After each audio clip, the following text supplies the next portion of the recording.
I learned that I had been banned from the family yacht trip the same way you learn that a door has been locked behind you, not by a knock or a warning, but by the silence where your name used to be. I am Grace Lee, 27 years old, married for 3 years, and erased without conversation. The invite disappeared first, then my name vanished from the group messages, and finally, a photograph surfaced online showing champagne flutes raised on a deck I had paid for. The part that still stings is not that they excluded me, but how calmly they did it, as if my absence required no explanation at all. I stood in my kitchen that morning with a mug of coffee growing cold in my hands, watching sunlight crawl across the counter, trying to convince myself that this was a misunderstanding, that families sometimes forget that I should wait for my husband to say something. He did not. I scrolled again slower this time, counting faces, counting smiles, counting the ease with which I had been replaced. I remember thinking that if humiliation made a sound, it would be quiet like a ceiling fan turning in an empty room. I did not cry. I did not shout. I felt something heavier settle in my chest, a certainty that this was deliberate. The caption beneath the photograph read, "Family tradition continues," and I understood then that they were not just taking a trip without me. They were rewriting a story and leaving me out of the narrative entirely. When my husband walked past me toward the door, keys in hand already late for work, he kissed my cheek and said nothing about the trip, and in that moment his silence landed harder than any argument ever could. I asked him if he had seen the post. He shrugged and said his sister handled logistics and that I should not read too much into it. The words were soft, reasonable, and devastating. I asked him why my name was gone, and he told me not to make a scene, that I always took things personally, that it was probably a mistake. That was the first twist of the knife, the suggestion that my reaction was the problem rather than the action that caused it. I watched him leave and realized that this was not new, only clearer. His sister had always decided who belonged and who did not, and he had always let her. I sat at the table and opened my email more out of habit than hope. And there it was, a confirmation notice from the charter company thanking me for releasing my cabin. The request had been submitted days earlier, approved without my consent, signed with her name. My hands did not shake as I read it.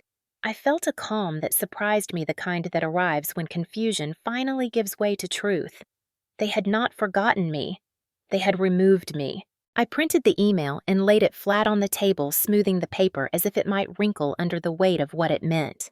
For years, I had tried to be agreeable, to earn my place by being patient, by staying quiet when jokes cut too close, by excusing the way my presence was treated as optional. I had built a company from nothing before I turned 26, signed my first major contract with a pen borrowed from a stranger, and bought that yacht with money I earned line by line. Yet inside this family, I was still framed as a guest, a +1, a woman who should be grateful for proximity rather than ownership. The exclusion was not loud, but it was precise, and it carried an unspoken message about power. That morning I realized something else as well. I was not angry because anger would have meant surprise. What I felt was clarity. If they were willing to erase me so easily, then I no longer owed them my silence. I owed myself the truth, and I owed it to myself to stop asking for permission in a place where I already had proof. I folded the email and placed it in a folder I kept for documents that mattered, the ones that did not rely on memory or goodwill. As I closed the folder, I made a decision that felt final and steady. I would not confront them yet. I would not plead or explain. I would watch, document, and wait. They thought they had locked me out. They had no idea I was holding the key, and that when the moment came, the door would open in front of everyone. After that morning, life did not collapse the way movies suggest it should. There was no dramatic argument, no suitcase packed in a rush, no tears streaking down my face as I slid down the kitchen cabinets. Instead, the day continued with an almost cruel normalcy which somehow made everything sharper. I rinsed my mug, wiped the counter, and straightened a chair that did not need to be straightened because routine was the only thing keeping my thoughts from spiraling. Our house was quiet in the way a space feels after someone leaves the room mid-sentence. The silence was not peaceful, it was unfinished. I sat at the small desk by the window and opened my laptop, pretending to check work emails while my mind replayed my husband's shrug over and over again. Ethan was 34, successful enough by other people's standards, polite in public, and endlessly non-committal in private. He had a way of speaking that made conflict sound inconvenient rather than urgent, as if emotional harm were a scheduling issue instead of a moral one. When we first married, I mistook that calm for stability. Now I recognized it as avoidance. By noon, he texted to ask what we were having for dinner, not whether I was all right, not whether I had questions about the trip I had just been erased from. I stared at the message longer than necessary, noticing how easily he compartmentalized discomfort, how practiced he was at stepping around problems rather than through them. I typed a neutral response, something about leftovers, and felt a flicker of shame at how quickly I defaulted to keeping the peace. This was the shape of our marriage more often than I liked to admit. There had been other moments, smaller ones that I had brushed aside because they did not leave marks you could point to. His sister Vanessa correcting me in front of others when I spoke about my own business. Vanessa laughing when I suggested a holiday schedule that did not revolve around her. Vanessa introducing me as Ethan's wife, who helps out sometimes as if my life were an accessory to his. Each time, Ethan had smiled and said nothing later, telling me that I was too sensitive, that his family just had strong personalities, that it was easier not to push back. Easier for whom was a question I had stopped asking out loud. That afternoon, while the sun shifted and shadows crept across the living room, I remembered the first time I felt truly small in their presence. It was at a dinner 2 years earlier when Vanessa casually asked if I was still working on my little project, and Ethan laughed and said I liked to stay busy. I had corrected him gently, said it was not a project but a company, and the table went quiet for half a second before conversation moved on without acknowledging my words. Ethan never apologized for that. He told me later I should not embarrass him by contradicting him in front of his family. That memory returned now with uncomfortable clarity, not because it was dramatic, but because it was consistent. This was how exclusion worked in our lives. It did not arrive with slamming doors or raised voices. It arrived through minimization, through silence, through the steady erosion of recognition. When Ethan came home that evening, he moved around the house as if nothing had changed, dropping his bag by the door, loosening his tie, asking if I had paid the utility bill. I watched him from the kitchen doorway, noticing how relaxed he seemed, how unburdened. I asked him again about the trip, not with anger, but with a calm that made him uncomfortable. He repeated that it was probably a mix-up, that Vanessa handled everything, that confronting her would only create drama. When I showed him the printed email, he barely glanced at it. He said paperwork could be misleading, that people made mistakes, that I should not jump to conclusions. His voice stayed even reasonable, almost kind, and that was what made it hurt. There was no room in his response for the possibility that I was right. There was no curiosity, no instinct to protect me from being wronged. Only a quiet insistence that harmony mattered more than truth. As he walked away to shower, leaving the conversation unfinished, I understood something essential about the dynamic I was in. I was expected to absorb discomfort, so others would not have to feel it. I sat alone at the table again, the printed email between my hands, and felt a resolve begin to replace the ache. This was not just about a trip or a sister-in-law with a talent for exclusion. This was about what happened when the person who vowed to stand beside you chose neutrality instead. And neutrality, I was learning, always sided with the person who already held the power. The next morning confirmed what my instincts already knew, because exclusion rarely travels alone. It brings witnesses. I woke to a notification from a cousin on Ethan's side, someone I barely spoke to, posting a story tagged with the marina's location. The image was polished and deliberate, a long table set on a sunlit deck. Name cards placed with careful symmetry, champagne already poured even though the trip had not officially begun. I zoomed in, not because I wanted to hurt myself, but because I needed certainty. There it was, the guest list displayed casually on the table, each name printed in elegant script. Vanessa Cole, Ethan Lee, their parents, an aunt who once told me boats made her nauseous, a friend of Vanessa's who taught yoga and had asked me the year before if I worked for my husband. And then the empty space where my name should have been. Not crossed out, not smudged, simply never there. That was the moment the exclusion shifted from private to public. It was no longer a misunderstanding handled quietly behind closed doors. It was a statement made in daylight, visible to anyone willing to look. I felt my chest tighten, not with panic, but with recognition. This was intentional, curated, and meant to be seen. Vanessa had always understood the power of presentation. She did not just remove people, she replaced them, creating a cleaner picture without the inconvenience of explanation. By mid-morning, my phone buzzed again this time, with a message from Vanessa herself. "Hey, Grace, just realizing there might not be room for everyone this year. Things filled up faster than expected. Hope you understand." She added a smiling face at the end, the kind that softened the words without changing their meaning. I read it twice, then a third time, noticing what it did not say. There was no apology, no suggestion of making it right, no acknowledgement that I was part of the family at all. Just a polite dismissal dressed up as logistics. I did not respond. I set the phone down and let the silence stretch, resisting the urge to defend myself, to explain why I deserved to be there. That urge had been trained into me over years of subtle correction, and I recognized it now as a reflex I needed to break. Instead, I opened my calendar and scrolled back through the past year, marking each moment I had been quietly left out. The holiday brunch I learned about through photos, the birthday dinner planned on a night Ethan said they were staying in, the charity event Vanessa hosted where my name was absent from the invite list, even though I had helped her plan it.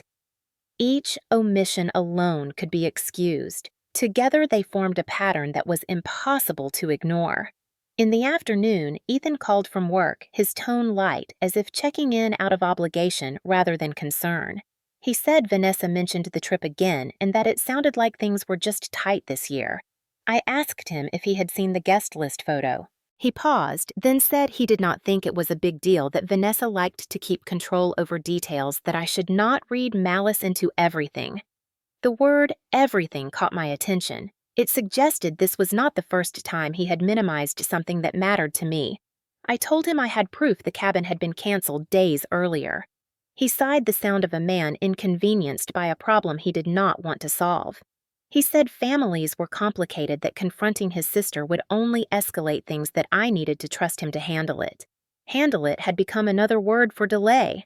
After we hung up, I sat very still, listening to the hum of the refrigerator and the distant sound of traffic outside.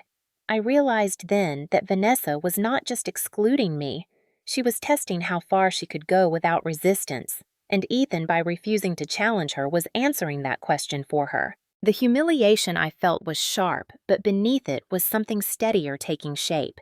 If they wanted to make my absence public, then I would stop protecting their comfort in private. I gathered the screenshots, the email confirmations, the timestamps, and placed them carefully in the folder I had started the day before. This was no longer about being invited. It was about being erased with a smile, and I understood that the only way to confront that kind of cruelty was not with louder emotion, but with undeniable truth. That afternoon was when the gaslighting truly began, not loudly, but with the careful patience of someone confident she would never be challenged. Vanessa followed her message with a voice note, her tone light, almost cheerful, as if she were talking about a misplaced sweater rather than a deliberate exclusion.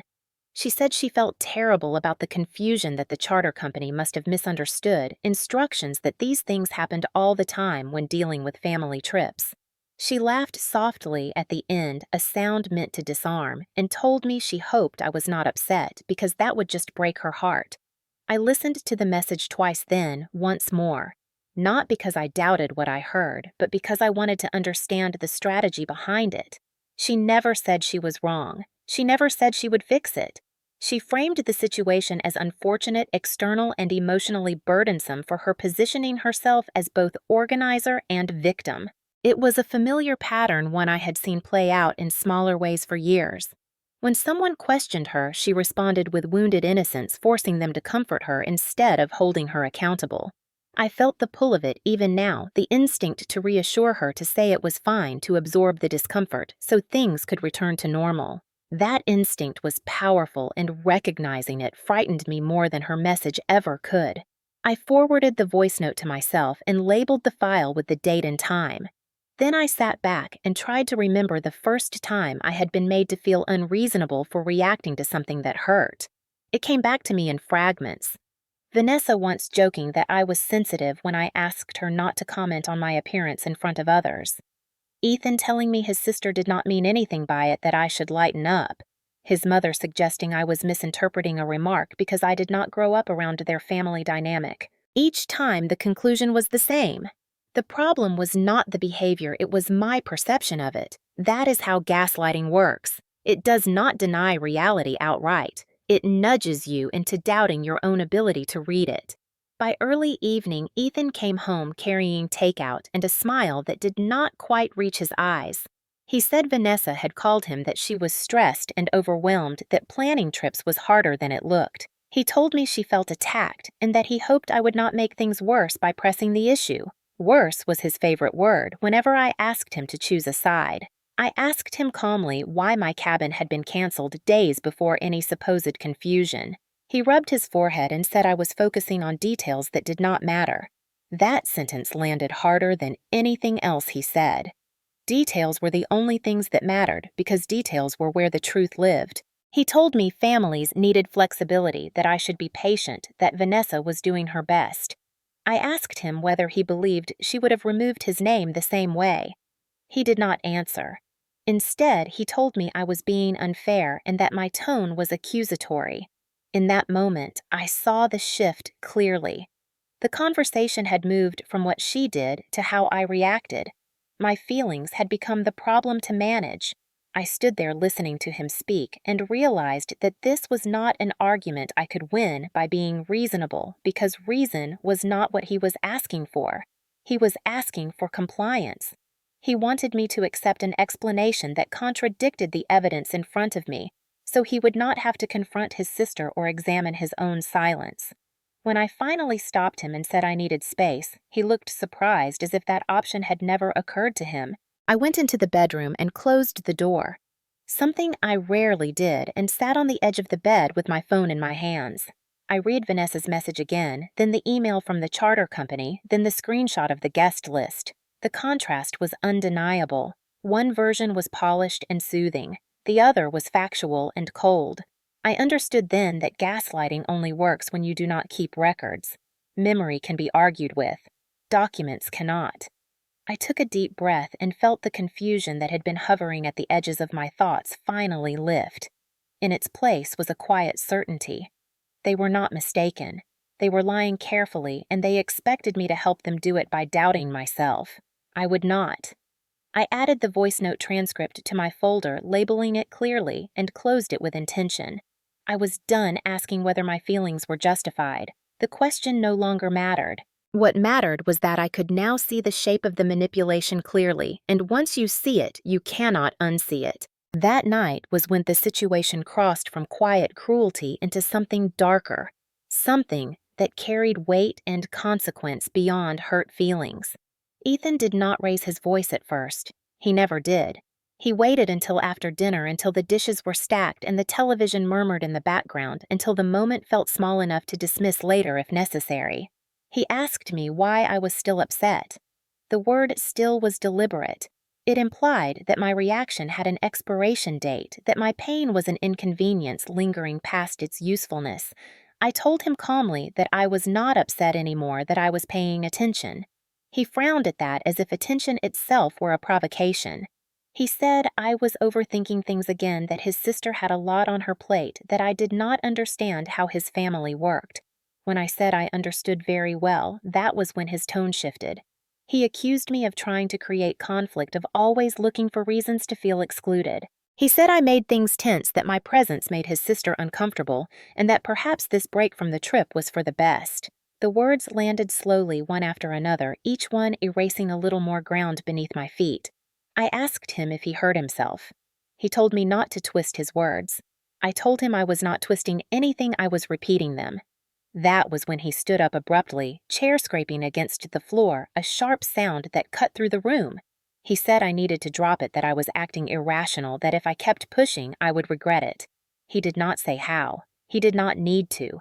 The threat lived in the implication, in the way his body filled the space between us, in the way he looked past me rather than at me. I felt my heart begin to race, not because I was afraid he would hit me, but because I recognized the tactic. Intimidation does not always arrive with fists. Sometimes it arrives as dominance, as control, as the expectation that you will shrink. He told me I should be grateful for what I had, that I had married into stability, that my work was fine, but it was not the same as family money, and that I needed to remember where I stood. That sentence changed something fundamental in me. Where I stood, as if my place were assigned rather than earned, as if my silence were the price of admission.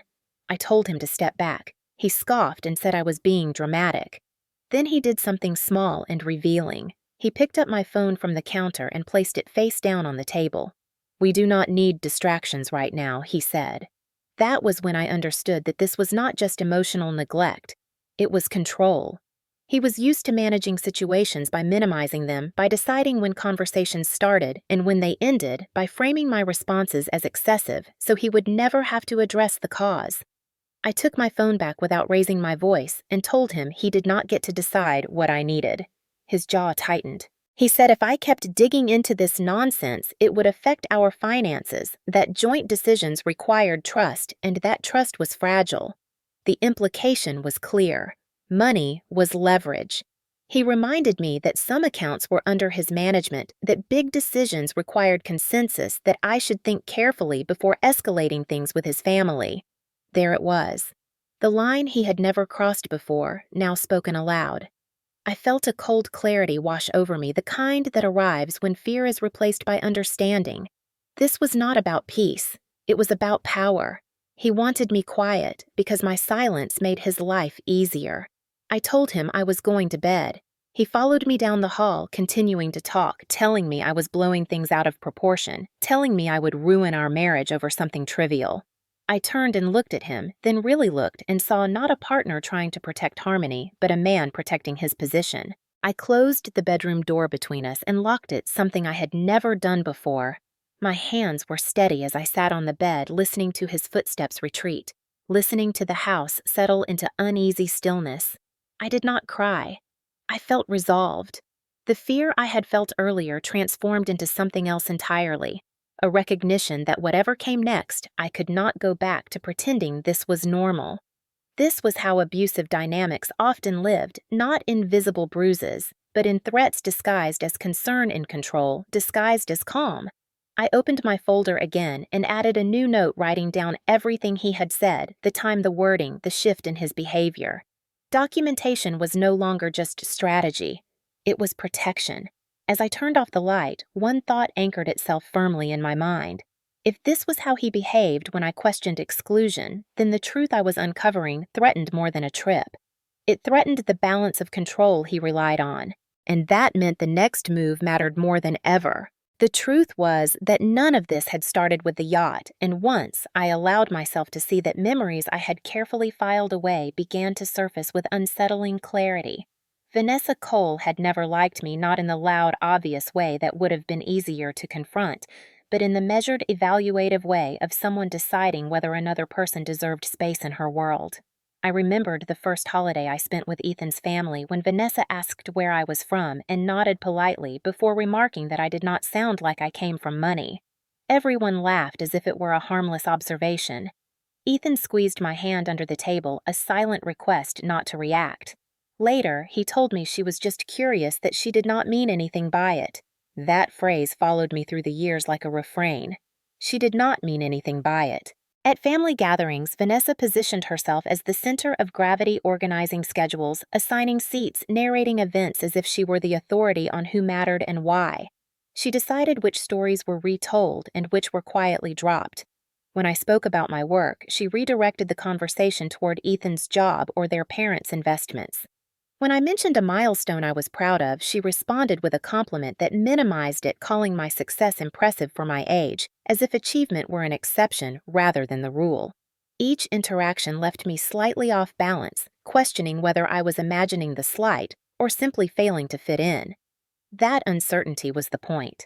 I thought about the dinner 2 summers ago when Vanessa hosted a fundraiser at her house. I had helped her plan, it made introductions, even covered a shortfall without telling anyone. During her speech, she thanked Ethan for his support and praised the family for their generosity. My contribution went unmentioned. When I asked her later if she had forgotten, she laughed and said it was not about credit, it was about community. Ethan told me not to take it personally, that recognition did not matter if the cause was good. I swallowed my disappointment and told myself that generosity did not need applause. What I did not admit was how often that logic was used to justify my invisibility. There were other moments too many to count now that I allowed myself to count them. Being left off email threads that included everyone else. Finding out about trips and dinners after the fact. Being told plans changed when in reality they had simply moved forward without me. Each time, Vanessa offered a smooth explanation, and Ethan offered a reason not to challenge it. Together, they formed a system that trained me to doubt my instincts. The pattern became clearest when I thought about Ethan's mother, who often watched these interactions without comment. She never corrected Vanessa. She never defended me. She maintained a careful neutrality that preserved the hierarchy as it was. Silence, I realized, was a family language. It communicated approval without the risk of accountability. That understanding reframed everything. This was not one sister acting alone. It was a family structure that rewarded control and punished disruption. Vanessa thrived in it because she enforced its rules. Ethan survived in it by avoiding conflict, and I had tried to belong in it by shrinking. The realization was painful, but it was also freeing. I was not failing to earn my place. The place had never been offered on equal terms. That night, lying awake in the locked bedroom, I felt the weight of that truth settle in. I thought about my own upbringing, about parents who taught me that respect was mutual, and that silence in the face of wrongdoing was a choice, not a virtue. I had built my life around that belief, built a company, built independence, built security. Somewhere along the way, inside this marriage, I had abandoned it in the name of harmony. Seeing the family dynamic clearly forced me to confront how deeply I had compromised myself. The yacht exclusion was not an accident. It was an escalation. It was Vanessa asserting dominance in a way she believed would go unchallenged, supported by a family accustomed to looking away. And Ethan's behavior that night confirmed that he expected me to accept it, to absorb the discomfort so the system could remain intact. As the hours passed, my fear receded, replaced by resolve. I understood now that any response rooted in emotion would be dismissed as overreaction. The only thing that would disrupt this pattern was something it could not ignore. Facts, records, consequences. I reached for my notebook and began to write not just about the yacht, but about years of quiet exclusion dates, locations, witnesses. I was not collecting grievances. I was mapping a pattern. By the time the sky lightened with the approach of morning exhaustion pressed in, but clarity held. This was no longer a question of belonging. It was a question of power, and for the first time, I was no longer pretending I did not see how it was wielded. The first hard proof arrived the next morning, not with drama, but with the unmistakable language of logistics, the kind that leaves no room for interpretation. I was standing at the kitchen counter scrolling through emails while the kettle heated when I saw the subject line from the charter company again. This time, it was not a confirmation, but a follow-up notice the kind companies send automatically when a request has already been processed and closed. It read, "Cabin release completed. No action required." My name appeared in the body of the email paired with a date and a timestamp that made my stomach tighten. The request had not been recent. It had not been rushed. It had been submitted 4 days earlier, approved the same afternoon, and finalized before I had ever seen the photograph online. That alone dismantled every excuse I had been given. This was not confusion. This was planning. I clicked through the attached details, slowly reading each line as if I were reviewing a contract because that was effectively what this was. Requester Vanessa Cole. Relationship to booking family coordinator. Reason for cancellation guest list adjustment. The phrase was so clinical it almost made me laugh. Guest list adjustment. A person reduced to a line item removed with a drop-down menu. I printed the email and placed it beside the first confirmation I had saved, aligning the pages carefully so the dates were visible. Side by side, they told a story no one could argue with. The silence of the house felt heavier as I stood there, papers in hand, aware that I was holding something that shifted the ground beneath me. This was the kind of evidence that did not rely on tone or interpretation. It existed regardless of how anyone felt about it. I took photos of the documents with my phone, then saved the files to a secure folder in the cloud, labeling them clearly. I emailed copies to myself from a separate account, creating a trail that could not be erased by a single device. It felt methodical, almost detached, but beneath that calm was a pulse of anger sharpened by relief. For the first time since this began, I was no longer questioning whether I had imagined things. The truth was documented. I texted Ethan to let him know I had received additional confirmation from the charter company. I did not accuse. I did not editorialize. I simply stated a fact. His reply came several minutes later. He said this was getting out of hand, that I was digging for problems, that Vanessa would be hurt if she knew I was collecting emails like evidence. Evidence. The word echoed in my mind as I read his message. He was not denying what had happened. He was objecting to my refusal to let it disappear. That realization settled quietly but firmly. I did not respond. Instead, I added his text to my records, noting the time and his choice of words. The kettle clicked off behind me, steam curling into the air forgotten. I sat at the table and stared at the documents again, thinking about how often women are taught to prioritize peace over clarity, harmony over truth. This was what that training looked like when stripped of its politeness. I thought of Vanessa's voice note, of Ethan's insistence that details did not matter, of the family's practiced silence.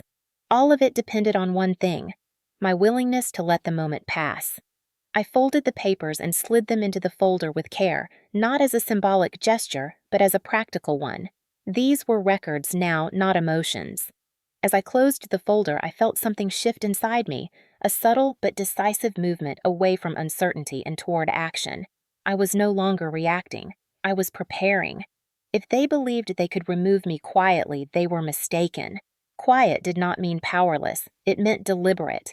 And from this point forward, every step I took would be grounded in proof, not persuasion. The tension in the house changed after that email, settling into something thick and watchful, like air before a storm that refuses to break. Ethan did not apologize. He did not ask questions. He began to monitor instead, subtle at first, then increasingly obvious. He asked where I was going when I picked up my keys. He wanted to know who I had spoken to during the day. He commented on how much time I spent on my phone, on my laptop, on anything that pulled my attention away from him. None of it was loud or explosive. It did not need to be. Control rarely announces itself. It tests boundaries quietly, waiting to see how much resistance it will meet. That evening, while I was reviewing invoices for work, he stood behind my chair and read over my shoulder without asking. I closed the file and turned to face him. He said he was just curious, that as my husband, he had a right to know what was going on. The word right hung between us, heavy with implication. I told him calmly that my work was my responsibility. His smile tightened. He said marriage meant transparency, and transparency meant I should not be hiding things. I reminded him that he had not been transparent about the yacht cancellation. His face hardened at that. He told me to stop obsessing, that I was creating problems where there were none, that my fixation was unhealthy. Then he reached past me and shut my laptop. The click of it closing sounded louder than it should have. My pulse jumped, not because I felt threatened in that moment, but because I recognized the escalation. This was no longer about dismissing my concerns. This was about limiting my access, my movement, my autonomy. I stood up slowly and told him not to touch my things. He scoffed and said I was overreacting again, that he was trying to help me calm down. Help. It was always framed as help. When I walked past him to put space between us, he blocked the doorway with his arm, not grabbing me, not pushing, just standing there, forcing me to stop. He asked where I thought I was going. I said I needed air. He told me I could calm down in the living room. The choice was an illusion. I felt my throat tighten as I realized how quickly the situation had narrowed. I told him to move. He did not. He said we needed to talk this through now that I was being unreasonable, that if I left the room it would prove I was unstable. That word again, unstable, pressed against me like a weight. I took a slow breath and met his eyes. I told him to move or I would call someone. For a moment something flickered across his face, surprise, calculation, then annoyance. He stepped aside with a dismissive gesture, as if indulging a child. I walked past him without running my back straight, my hands steady, even though my legs felt unsteady beneath me. In the bathroom, I locked the door and leaned against it, listening to my own breathing. This was how it happened, I realized. Not all at once, not with violence you could photograph, but with moments that made you question your instincts, moments that forced you to choose between compliance and escalation. I texted a friend to let her know I might need to stay with her soon. I did not explain. I did not need to. When I came out, Ethan acted as if nothing had happened. He sat on the couch scrolling through his phone, his tone casual as he asked if I wanted to watch something together. The normalcy was disorienting. It was meant to be. If I accepted it, the moment would dissolve, leaving no trace. I did not accept it. I went to the bedroom and began packing a small bag, not in secret, not in a rush, just enough to assert that I had options. Ethan appeared in the doorway, his voice sharp now, asking what I thought I was doing. I told him I was giving us both space. He laughed without humor and said I was being dramatic again, that leaving would make things worse, that his family would see this as proof that I was difficult. There it was, the threat of narrative. Not physical harm, but reputational damage. Social isolation, the rewriting of events to cast me as the problem. I zipped the bag and told him I was not responsible for how others interpreted my boundaries. His expression changed, then anger flashing through the calm he worked so hard to maintain. He told me if I walked out, I should not expect things to be the same when I came back. I told him they already were not. I left the room and sat on the edge of the bed to put on my shoes, aware of every sound, every movement, every possible outcome. He stood there watching me, silent now, and I understood that this was a turning point. The dynamic we had lived in depended on my willingness to yield. By choosing not to, I was disrupting something he relied on. As I picked up my phone and keys, I felt fear. Yes, but it was edged with something stronger. Resolve. I added the details of the encounter to my notes later that night, describing the blocked doorway, the closed laptop, the language he used. It was not an act of paranoia. It was an act of clarity. Abuse did not need bruises to be real. It needed patterns, and I could see them now. This was no longer just about a yacht or a family trip. It was about my safety, my autonomy, and the cost of staying silent in a situation that was tightening around me. I spent that night at a friend's house, lying awake on a couch that smelled faintly of laundry soap and old books, staring at the ceiling while my thoughts arranged themselves into something orderly for the first time in days. Fear had been loud earlier, but distance quieted it enough for logic to step in. I understood now that reacting emotionally would only feed the story they were already preparing, the one where I was unstable, dramatic, difficult. That narrative was ready-made, and if I played my part in it, they would not even need to try very hard. So I chose something else.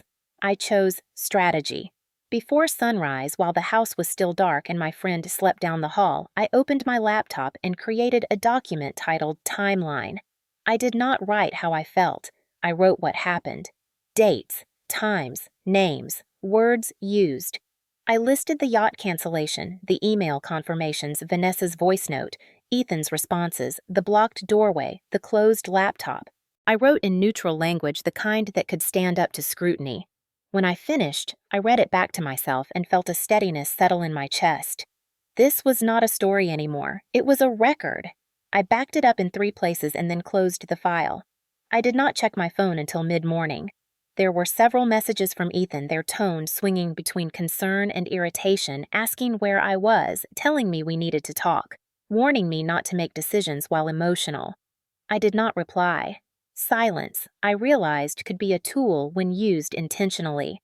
I made coffee, sat at the small kitchen table, and planned my next steps as if I were advising a client rather than salvaging my own life. First, safety.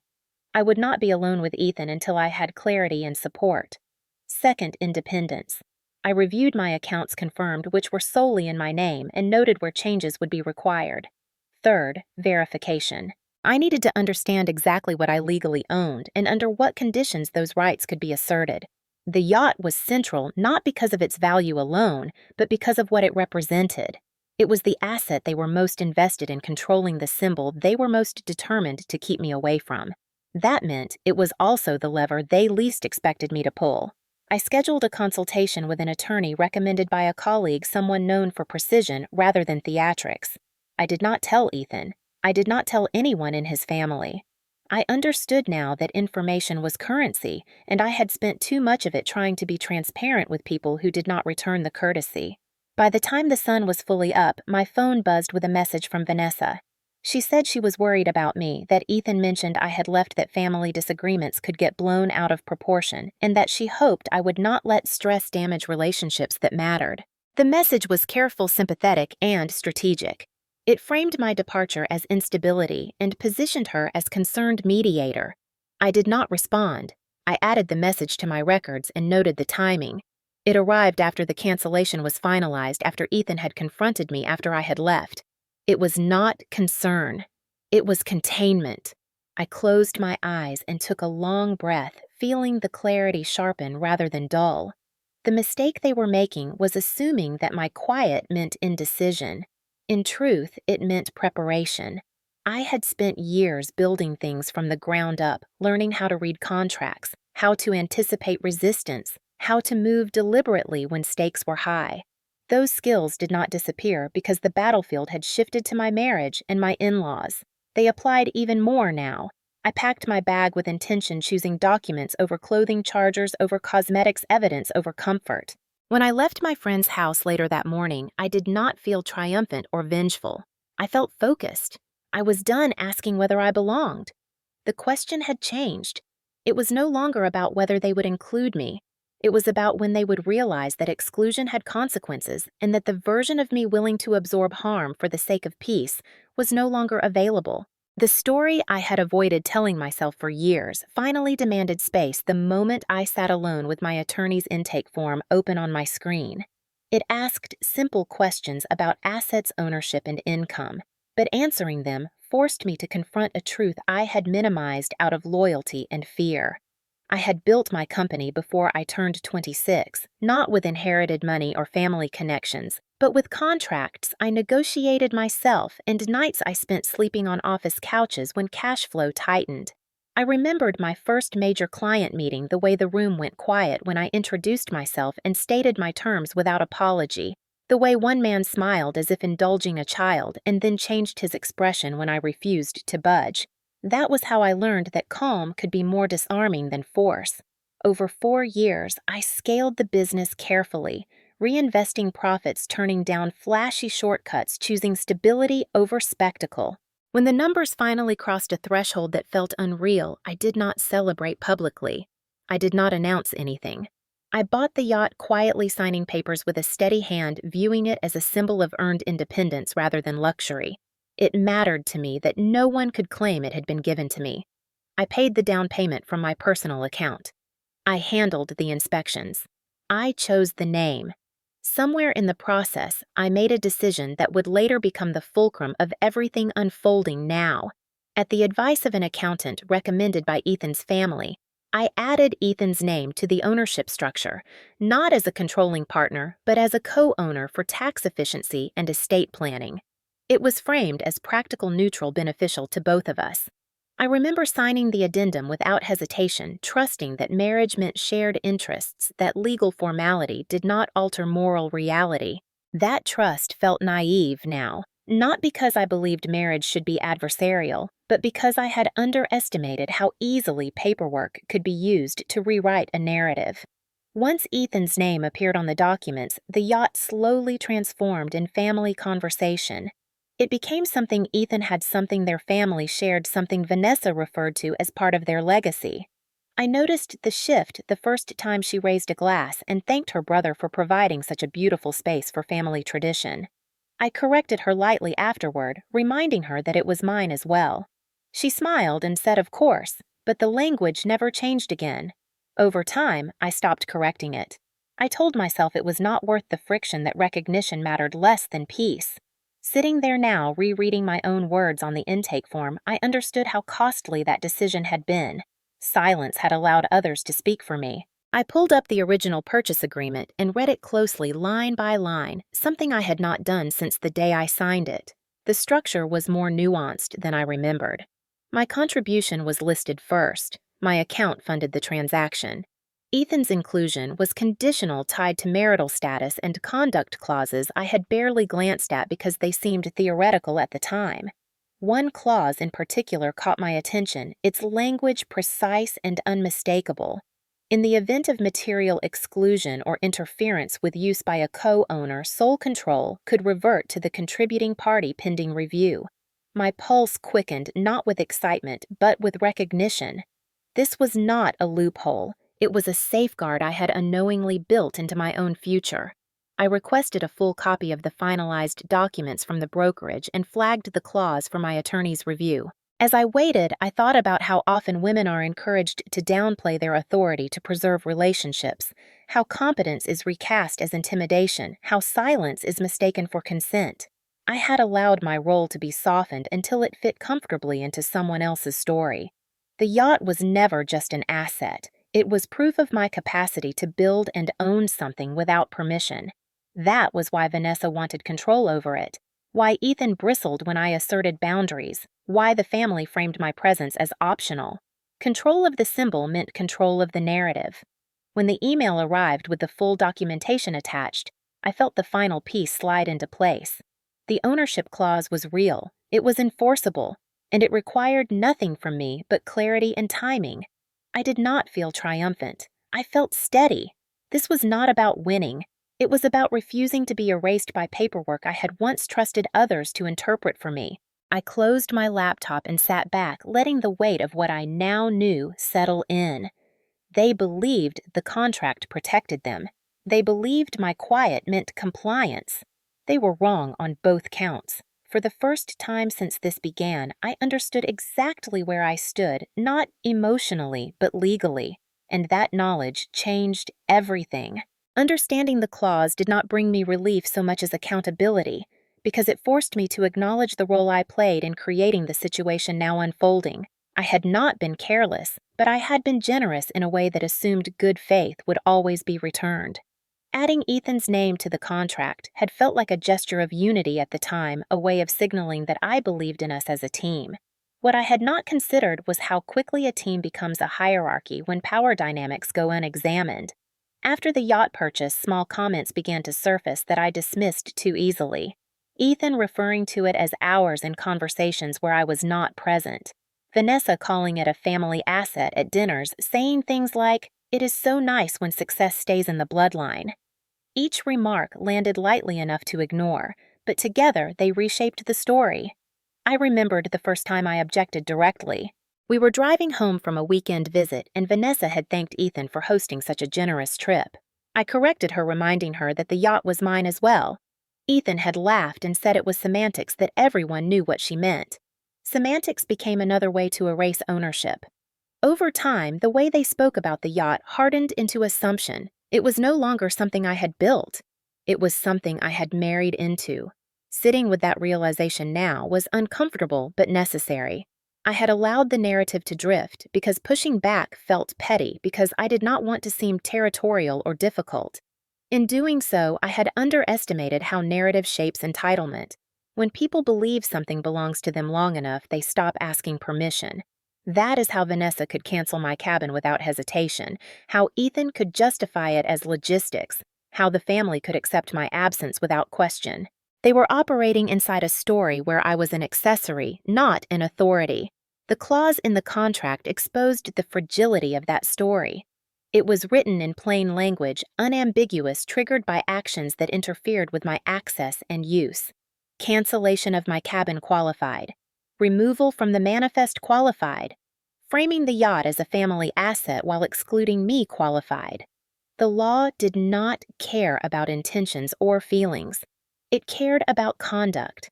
I forwarded the relevant pages to my attorney with a brief note asking for confirmation. Her reply was concise and definitive. Yes, this applies. Yes, it can be enforced. Yes, you have leverage. Reading those words did something unexpected. It did not make me feel powerful. It made me feel grounded. Leverage was not about domination. It was about balance. It restored a measure of equity that had been quietly stripped away. I thought about Ethan in this new light, about how his reluctance to confront his sister had merged with a growing comfort in the authority she claimed. By staying silent, he had benefited from her control without having to take responsibility for it. The moment I questioned that arrangement, he reacted not with curiosity, but with threat. That reaction made sense now. My awareness endangered a structure that worked for him. That did not make him irredeemable, but it did make him accountable. I did not know yet what I would do with the clause. Enforcement was not a decision to be made impulsively. Timing mattered. Context mattered. The public nature of the exclusion mattered most of all. If they wanted to handle this quietly, they would have included me quietly. They chose visibility. That meant any response would also be visible. I closed the folder and leaned back in my chair, staring out the window at the late afternoon light. The clarity I felt was steady, not sharp. I understood now that my mistake had not been trust itself, but unexamined trust, the kind that assumes shared values without verifying shared behavior. The contract did not betray me. It protected me, waiting patiently for me to read it closely. The mistake was believing that silence preserved harmony. In reality, it had preserved imbalance, and imbalance, once exposed, demands correction. The second receipt arrived by accident, which was fitting because truth often slips through the cracks of arrogance rather than force.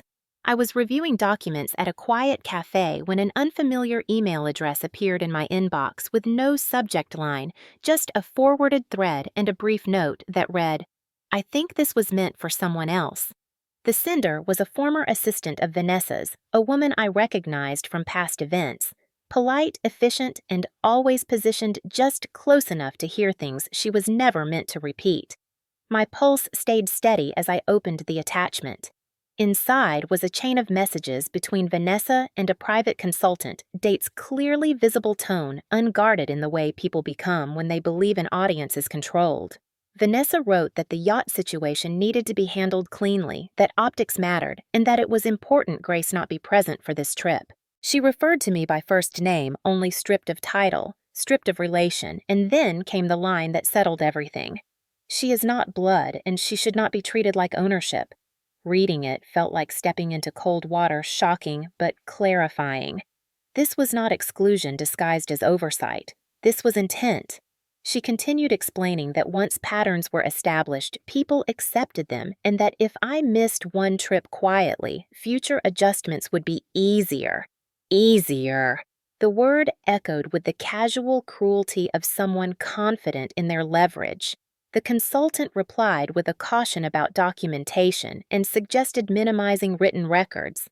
Vanessa responded that it was already handled and that family would back her. I sat back in my chair and let the noise of the cafe wash over me while I read the thread again, slower this time, noting the language, the assumptions, the certainty. This was the missing piece.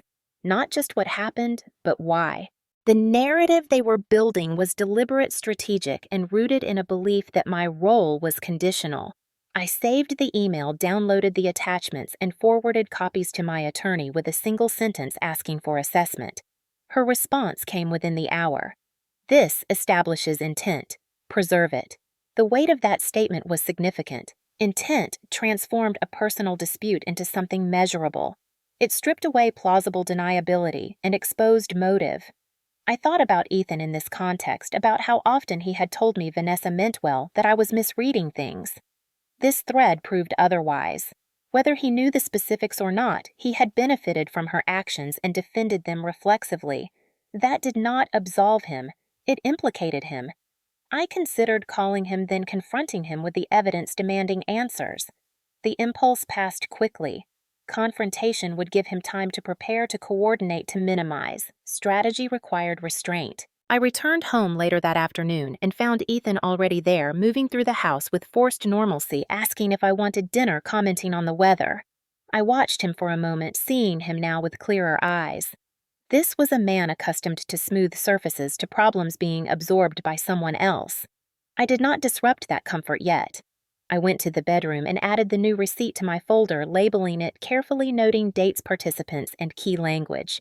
I printed a hard copy and placed it behind the cancellation emails, building a sequence that told a coherent story without commentary. Action, response, intent. The structure mattered. That evening, Vanessa texted again saying she hoped I was feeling better and that family gatherings could be emotional. She suggested we talk after the trip, once everyone had cooled down. The timing was precise. After the trip. After the pattern was established. I did not reply. I added the message to my records. By then, the emotional charge of the situation had shifted. Hurt was still present, but it no longer drove my decisions. Clarity did. I understood that Vanessa's confidence came from believing she controlled the room, the narrative, and the loyalties. What she underestimated was documentation. She believed family dynamics operated outside formal accountability. The receipts proved otherwise. As I closed the folder that night, I felt something settle into place. The evidence now showed not just exclusion, but design. And design carries responsibility. The next phase would not be about whether they had wronged me. That question was answered.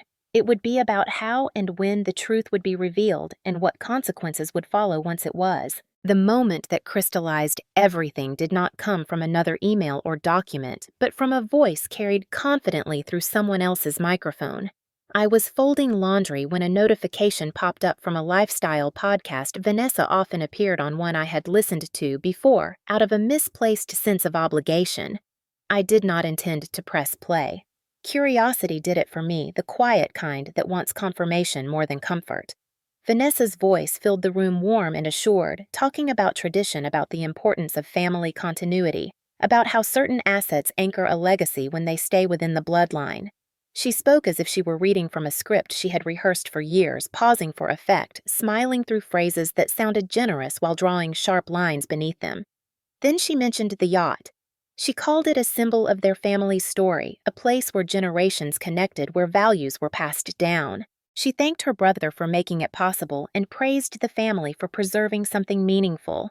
My name was not mentioned. It was not an oversight. It was a deliberate omission that matched the pattern perfectly. Listening to her, I understood that the yacht was never just about leisure or luxury. It was a prop in a narrative she was determined to control. By excluding me physically, she had begun excluding me rhetorically. The podcast made it official. This was the story she wanted the public to believe, one where I did not exist as a builder or owner, only as a temporary presence easily edited out. I paused the episode and sat on the edge of the bed, feeling a familiar ache rise and then recede. Hurt had been replaced by something steadier, a recognition of stakes. Legacy was not a sentimental concept here. It was currency. Whoever defined it held power. Vanessa understood that instinctively, and she wielded it with confidence. I thought about how often she spoke about blood, about lineage, about who belonged and who did not, always cloaked in language that sounded protective rather than exclusionary. The moral twist of it struck me then. She framed her actions as preservation, as if erasing me were an act of loyalty rather than theft. That framing depended on one thing: silence. As long as I remained quiet, her version of events would stand uncontested. I opened my folder and added a transcript of the podcast, highlighting the section where she spoke about ownership and legacy. Words matter when they are repeated publicly. They shape perception. This was no longer just a family matter. It was reputational. I forwarded the transcript to my attorney, noting that the statements conflicted directly with documented ownership. Her reply was brief. "This supports misrepresentation. Keep it." I sat back and let the significance sink in. Misrepresentation was not just rude or unfair. It carried consequences. The podcast episode continued to circulate, gathering comments and praise, reinforcing a false narrative that benefited Vanessa and diminished me. Each share strengthened her claim in the public eye. She was betting that I would choose discretion over correction, that I would accept being written out to avoid appearing confrontational. She underestimated how much I valued accuracy. That evening, Ethan mentioned the podcast casually, saying Vanessa sounded great, that it was nice to see his family represented so well. I asked him if he noticed that she credited him for the yacht. He hesitated, then said she probably did not mean anything by it, that podcasts simplified stories for audiences. Simplified. Another word for erased. I did not argue. I noted his response and let the silence do the work. In that moment, I understood that this was not just about asserting my rights. It was about correcting a moral wrong. Allowing someone to claim what they did not build was not generosity. It was complicity. I had spent too long confusing the two. As I turned off the light that night, the path ahead felt clearer. Vanessa had taken the narrative public. She had framed exclusion as virtue. That choice narrowed her options and widened mine. The truth now had an audience waiting for it whether she realized it or not. The legal consultation did not feel dramatic, and that was precisely why it mattered. I sat across from Margaret Collins, 52, composed precise, the kind of attorney who listened more than she spoke in an office that smelled faintly of paper and lemon cleaner. I handed her the folder without commentary and watched as she read page by page, eyes moving quickly, pen-tapping once when something registered as important. She did not interrupt me with reassurances or questions about my feelings. She asked for dates. She asked for sequences. She asked for whether I had access to the yacht at the time of the cancellation and whether that access had been materially interfered with. When I answered yes, she nodded once and turned to the contract. She read the clause I had flagged and then read it again aloud, slowly enunciating the language as if placing it into the room where it belonged. In the event of material exclusion or interference with use by a co-owner, sole control shall revert to the contributing party pending review. She paused and looked at me.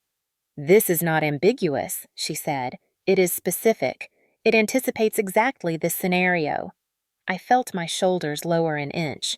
Margaret continued explaining that the clause existed to protect the party who bore the financial risk, that it was triggered by conduct rather than intent, and that documentation mattered more than explanation.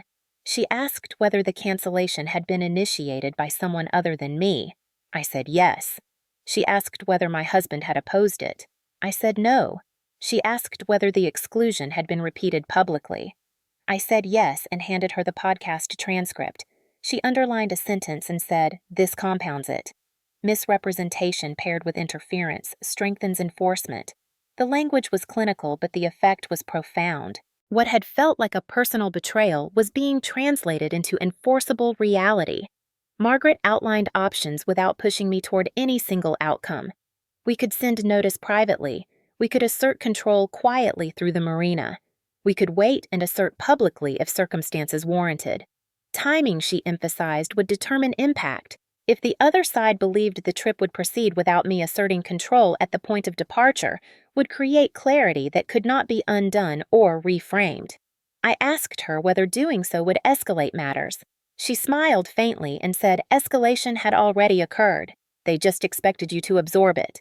She advised me to preserve every communication to avoid confrontation until the moment of assertion and to ensure any interaction occurred in the presence of neutral parties. She also asked about my safety at home. I told her about the blocked doorway, the closed laptop, the implied financial threats. She did not minimize it. She suggested documenting and considering a temporary protective plan if needed. Her tone was calm, but the implication was serious. Control and intimidation, she said, often escalate when leverage is threatened. I left her office with a plan that was both simple and exacting. We would not announce anything in advance. We would not warn Vanessa or attempt to correct her narrative privately. We would allow the trip to proceed to the point where my absence was assumed, where the story had momentum. Then we would assert the clause cleanly through the marina and the captain, using language that left no room for argument. Sole ownership. Clearance required. No theatrics. Facts only. Margaret drafted a short notice to be held until needed, addressed to the marina and copied to the brokerage, instructing them to recognize my authority pursuant to the clause. She asked me to review it for accuracy, not tone. Tone, she said, was irrelevant. Authority was not. As I drove home, the city blurred past my windows, and I felt the strange calm that comes when preparation replaces uncertainty. This was not revenge. It was correction. The law was not a weapon here. It was a boundary. Back at the house, I packed a small overnight bag and placed my folder inside, choosing clothes that were neutral and practical. This was not a performance. It was a presence. Ethan texted asking where I was. I replied that I would be away for a bit and that communication would be limited. He called. I did not answer. Vanessa posted another update about final preparations, tagging the marina and thanking the crew.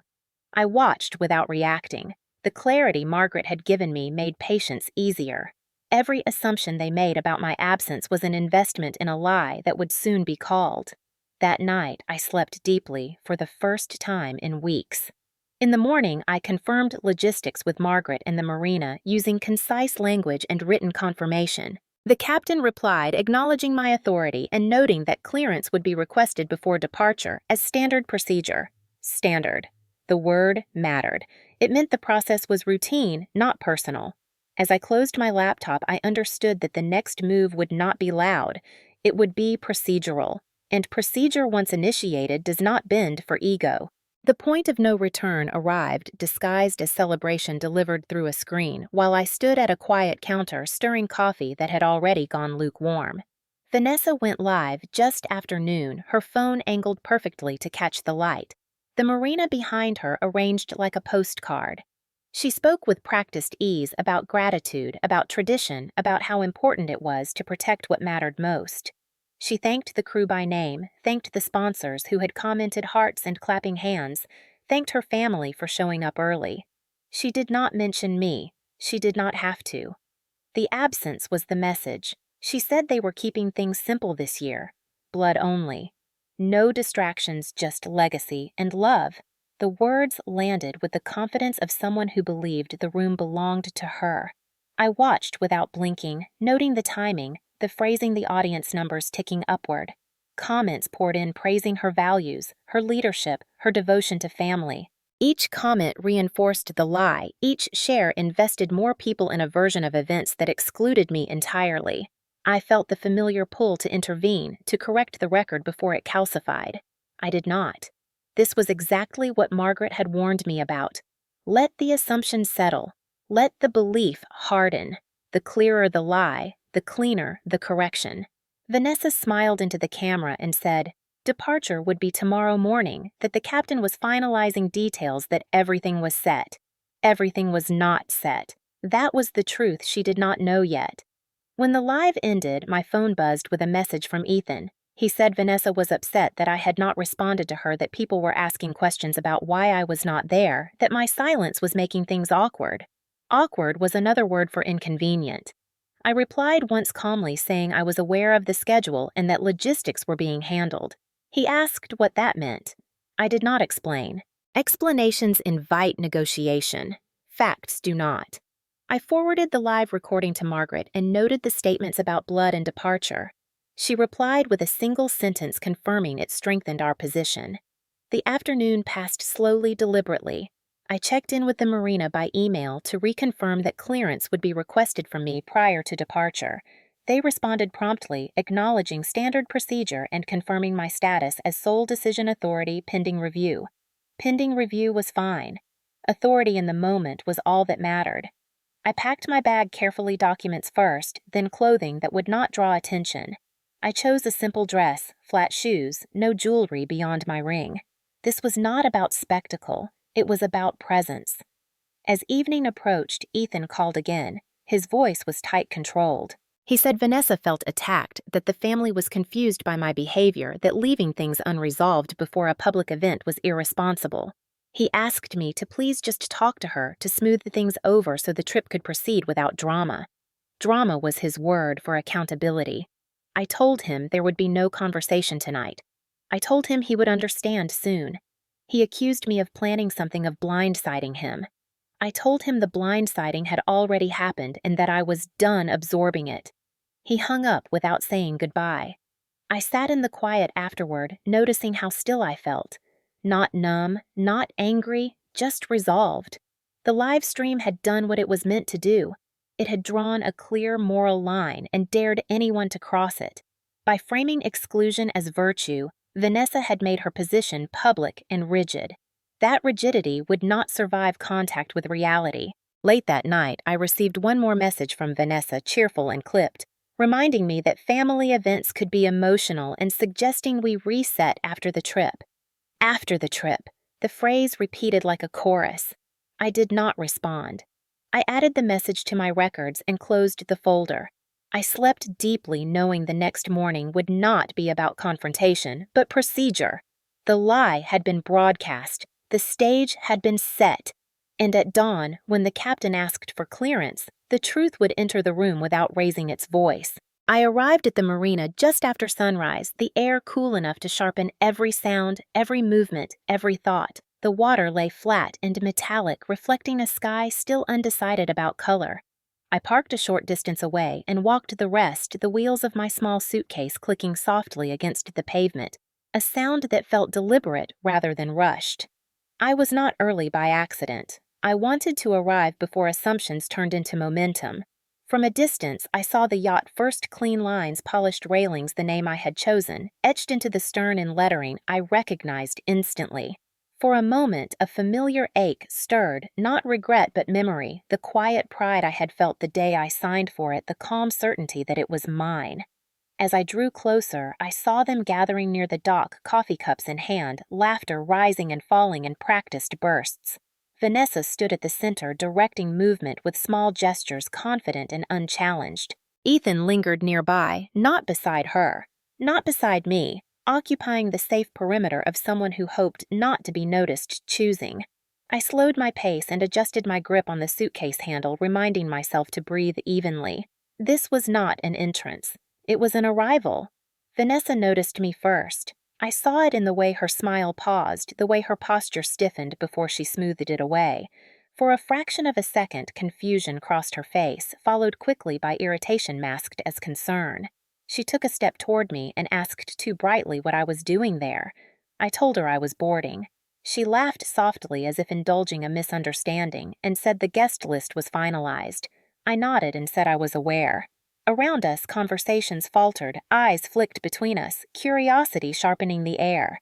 Ethan moved closer, his expression tight, whispering my name as if warning me not to continue. I did not look at him.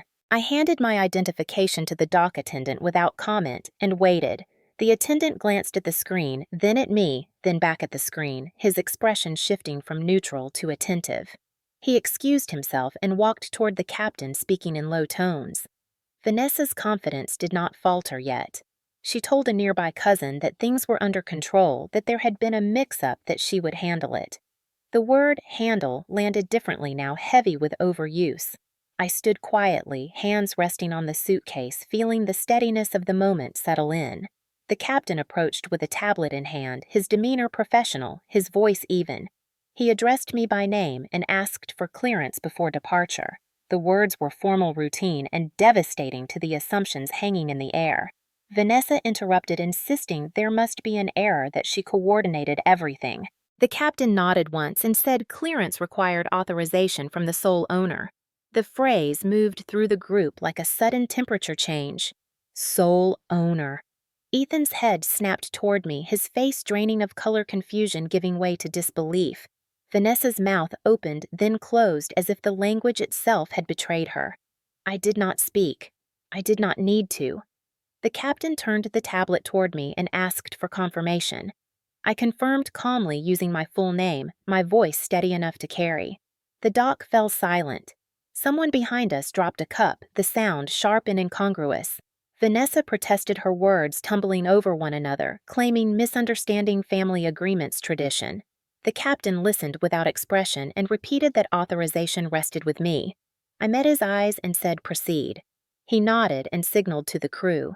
The engines remained quiet, but the direction of the moment shifted unmistakably.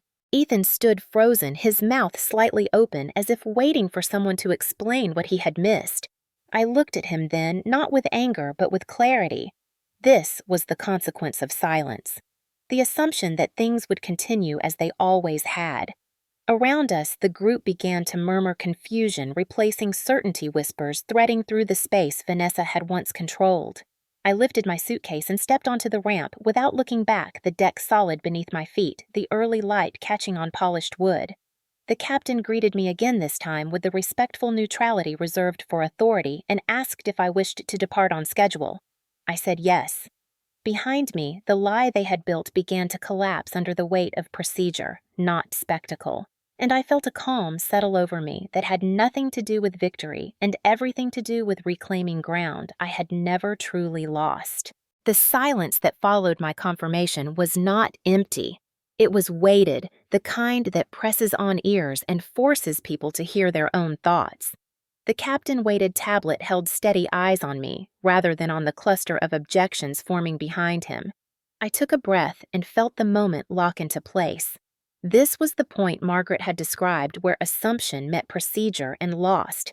Vanessa tried again louder this time, insisting that family arrangements superseded paperwork, that everyone knew how these things worked, that this was being blown out of proportion. Her words stacked quickly and collapsed under their own speed. The captain did not argue. He did not explain. He repeated the same sentence calmly, with the patience of someone trained to rely on policy rather than persuasion. Authorization rests with the sole owner. Ethan finally found his voice, stepping closer with a hand raised as if to pause the world. He asked me what was happening, demanded to know why this was being done here now, in front of everyone. His tone carried confusion.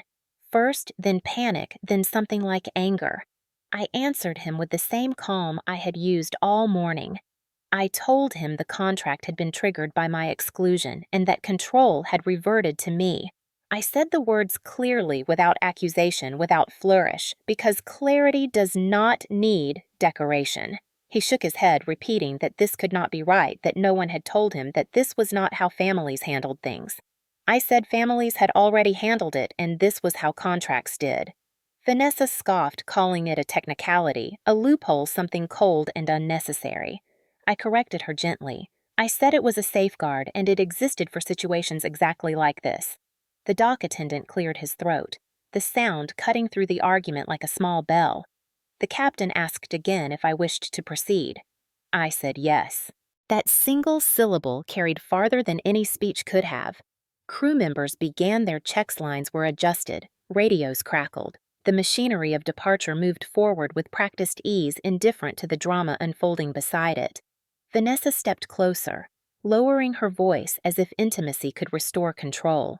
She told me I was humiliating the family, that this would not end well, that people would remember how I behaved. I looked at her and said people were already remembering, and that truth did not fear witnesses. Her face tightened, anger flashing through the composure she had perfected. She accused me of planning this, of ambushing them, of enjoying the spectacle. I told her I had planned for accuracy, not spectacle, and that the spectacle had been her choice when she made my absence public. Ethan interrupted again, asking me to stop to talk privately to fix this before it went too far. I told him it had gone far the moment he let someone else decide whether I belonged. The words were not shouted. They were measured, chosen, and final.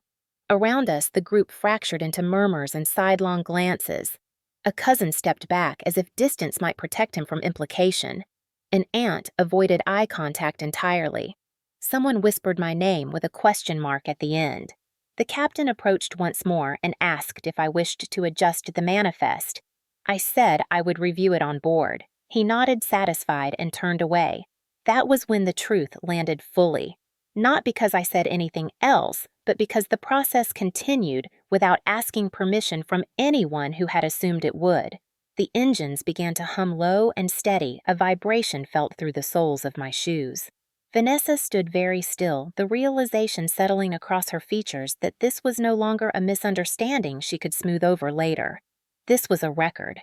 Ethan looked at me as if searching for the version of me he recognized, the one who softened edges and absorbed discomfort. I met his gaze and held it. I was not punishing him. I was correcting a structure he had benefited from and refused to examine. He opened his mouth, then closed it again, the weight of what he had allowed finally visible. I lifted my suitcase and moved past them, the deck welcoming in its familiar solidity. The captain greeted me by name and asked if there were any immediate instructions. I told him to proceed as scheduled and to note that all further requests should be directed to me. He acknowledged and moved to his station. As the lines were released and the gap between dock and hull widened, a ripple of movement passed through the group. Some stepped forward, others back. No one followed me on board without invitation. That restraint told me everything I needed to know. The truth had changed the room. From the aft deck, I looked out over the water as the marina began to slide away. The city remained where it was indifferent, while something inside me settled into alignment. This was not triumph. It was balance restored. The twist they never anticipated was not that I owned the yacht, but that ownership would speak when I chose not to shout. Once we cleared the marina, the noise fell away, replaced by the steady rhythm of water against the hull and the low hum of engines settling into pace. I stood alone at the rail not because I wanted distance, but because stillness had finally become possible. The city receded without ceremony, buildings shrinking into a backdrop that no longer demanded anything from me. A crew member approached to ask where I would like to be seated for the crossing. I thanked him and said I would remain on deck for now. He nodded unbothered and moved on. Authority, I realized, rarely needs explanation. It is recognized in how others adjust without being told. I felt the weight of eyes behind me, the unspoken recalibration happening in real time as people processed what they had witnessed. Conversations resumed in fragments, cautious and subdued, like a room after a power outage where no one is quite sure which switches still work. Vanessa had not come aboard. Neither had Ethan. The absence was notable, but not dramatic. It was simply a fact, and facts, once established, have a way of rearranging priorities. I breathed in the salt air and let the moment anchor itself. This was the first time in years I was not bracing for reaction, not anticipating dismissal, not rehearsing restraint. The quiet was not empty, it was earned. The captain checked in briefly to confirm our course and timing. I approved it and asked him to keep the schedule unchanged. He acknowledged and returned to the bridge. The professionalism of it all was almost comforting. No one asked how I felt. No one needed reassurance. The system worked as designed once authority was clear. I walked through the main salon, slowly noting the careful staging meant to signal hierarchy, the place settings that assumed certain people would sit in certain seats. I did not disrupt anything yet. Observation mattered. Control did not require haste. On the aft deck, I set my suitcase down and sat feeling the sun warm my shoulders as the yacht cut cleanly through open water. My phone buzzed once, then again. Messages from Ethan stacked up unread. I turned the device face down and let it rest. Silence used intentionally had a different texture. It was not avoidance, it was choice. A steward offered water. I accepted and thanked him, noticing how my name was used naturally now without qualification. It struck me then that the most powerful shift had not happened on the dock. It was happening here in the subtle reorientation of behavior, the quiet acknowledgement of reality. Ownership was no longer theoretical, it was operational. After a while, I asked for the manifest and reviewed it carefully, noting who had been added and who had been removed without my knowledge. The pattern was unmistakable. I made notes not with anger, but with precision. Documentation had become second nature. When I finished, I handed the manifest back with a request to hold all changes pending my approval. The steward confirmed. No questions asked. I felt the last trace of doubt dissolve. Mid-morning, my phone buzzed again, this time with a message from a family friend who had witnessed the scene. The text was brief, acknowledging what had happened and offering support without asking for explanation. I replied with a simple thank you. That mattered more than apologies from people who had benefited from my silence. I thought about Ethan then, about the look on his face when the captain spoke, the moment when assumption gave way to consequence. I did not feel satisfaction. I felt clarity. This was not a punishment. It was a boundary enforced. If there was to be repair, it would have to begin with recognition, not denial. The yacht continued forward, steady and indifferent, carrying me into a space that felt newly aligned. For years, I had tried to belong by accommodating a system that required my disappearance to function smoothly. Now, without raising my voice, I had changed the terms. I was not asking to be included. I was occupying what was already mine. As the sun climbed higher, the water brightened and the horizon opened into something wide and unclaimed. I stayed there, letting the motion settle into my body, aware that the real consequences would unfold later in conversations and decisions yet to come. But the central truth had already landed. When silence is mistaken for consent, it can be weaponized against you. When clarity replaces it, the weapon falls uselessly to the ground. I finished my water, stood, and walked forward, not toward anyone else, but toward the simple fact of being present without apology. The consequences did not arrive all at once, and that was perhaps the most revealing part. They came in small, unmistakable shifts, like a tide changing direction while people still argued about the weather. Within an hour of departure, my phone buzzed with a message from the marina office confirming that all future access requests would be routed through me directly. A second message followed from the brokerage acknowledging receipt of the notice drafted by Margaret and confirming my authority pending review. These were not emotional messages. They did not ask how I felt or what I intended. They simply recorded reality. That was when I understood how deeply authority depends on documentation rather than consensus. On board, the atmosphere continued to recalibrate. People spoke to me with a new carefulness, not deference exactly, but precision. Titles mattered now. Requests were phrased clearly. Assumptions were replaced with questions. I approved what made sense and deferred what did not, watching how quickly behavior adapted once the rules were explicit. It was not flattering. It was efficient. Midday, the captain informed me that Ethan had called requesting to board at the next port. The phrasing was neutral, the implication clear. I asked whether he had submitted a formal request. The captain said no. I told him to inform Ethan that all requests must be submitted in writing and reviewed. The captain acknowledged and ended the call. I felt a brief pang at that, not guilt, but recognition. Access once taken for granted feels like loss when it is conditioned. That feeling belonged to Ethan now. My phone buzzed again with a message from Vanessa, longer this time, alternating between indignation and appeal. She accused me of humiliating the family, of weaponizing paperwork, of undermining tradition. Then she pivoted, suggesting mediation, suggesting a private conversation, suggesting compromise. The sequence was familiar. Control, then conciliation. I read the message once and archived it without response. Documentation did not require debate. Later, a text arrived from Ethan that was shorter and quieter. He said he had not known about the clause. He said he felt blindsided. He said he wished I had talked to him first. I considered the words carefully. I typed a response and deleted it. Then I typed another. Finally, I sent a single sentence. I said that I had tried to talk and that silence had been chosen repeatedly, not by me. That was all. I did not explain further. The afternoon passed with a calm that felt unfamiliar but welcome. I reviewed emails, approved minor requests, and sat with a book I had not opened in months. The movement of the yacht was steady, purposeful, and I matched it. By late afternoon, the ripple effects began to reach farther. A mutual acquaintance messaged asking what had happened at the dock. I replied with a neutral statement of fact that I had asserted ownership after being excluded and that the matter was being handled. No blame. No embellishment. Facts have a way of traveling intact when you do not decorate them. As the sun lowered, I stepped back onto the deck and watched the light change across the water, thinking about how often women are told to be flexible to smooth edges, to absorb disruption quietly. Flexibility is praised until it becomes expectation, and expectation becomes entitlement. Today had marked the end of that cycle for me. Not because I raised my voice, but because I stopped yielding to a structure that depended on my absence. That evening, the captain updated me on the schedule and asked whether I wished to host dinner on board or keep things informal. I chose informal. I did not need ceremony. I needed alignment.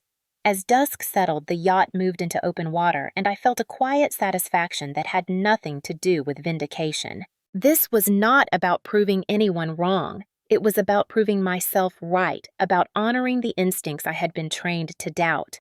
The consequences would continue to unfold in legal reviews, in conversations, in choices others would now have to make without the cushion of my compliance. I was ready for that.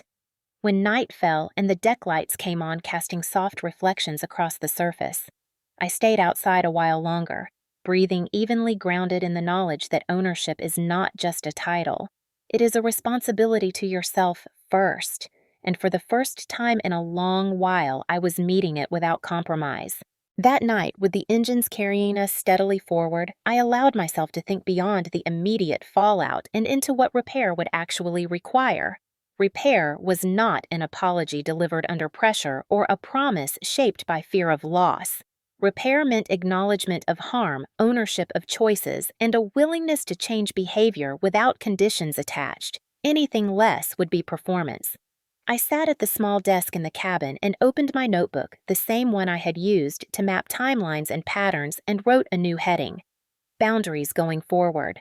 Under it, I listed what access meant now, not as punishment, but as clarity. Written requests, clear purposes, no informal overrides, no third-party coordination, Authority would be exercised calmly and consistently, not to dominate, but to prevent the slow creep of entitlement from returning. When you make rules explicit, you remove the need for constant vigilance. That was the lesson I intended to keep. My phone vibrated again. Ethan had sent another message, longer, more reflective. He admitted that he had benefited from Vanessa managing family dynamics, that it had allowed him to avoid conflict, that he had mistaken peace for fairness. He said he was sorry for not protecting me when it mattered. I read it twice. The words were careful, perhaps sincere, perhaps late. I did not answer immediately. Timing matters when trust has been damaged. A response given too quickly can signal that consequences are temporary. I wanted to see whether remorse would hold without immediate reassurance. I closed the phone and went back on deck. The night air was cooler now, the stars faint, but present, the water dark and vast. I thought about how many moments I had second-guessed myself to keep things smooth, how often I had chosen quiet over clarity, believing it would lead to acceptance. Acceptance built on erasure is not acceptance at all. It is a bargain that only one side pays. The next morning, as we approached a small harbor, the captain informed me that Ethan had submitted a written request to board and speak privately. The formality of it struck me. He was learning the language of boundaries. I told the captain I would consider it after reviewing with counsel and asked him to acknowledge receipt without approval. The captain complied. I forwarded the request to Margaret with a brief note. Her reply advised caution, suggested neutral settings, and recommended documenting any meeting. I agreed. This was not about withholding. It was about structure. Later, Vanessa attempted a different tactic, posting a vague message about misunderstandings and forgiveness, positioning herself as magnanimous without addressing specifics. I noted it and moved on. Vague reconciliation is another way to avoid accountability. By midday, responses from the broader circle had settled into a pattern. Some reached out quietly with support. Some stayed silent. Some tried to extract details to satisfy curiosity. I offered the same neutral facts to all and declined to narrate pain for entertainment. The truth does not require amplification when it stands on its own. In the afternoon, I approved routine operations and deferred anything non-essential.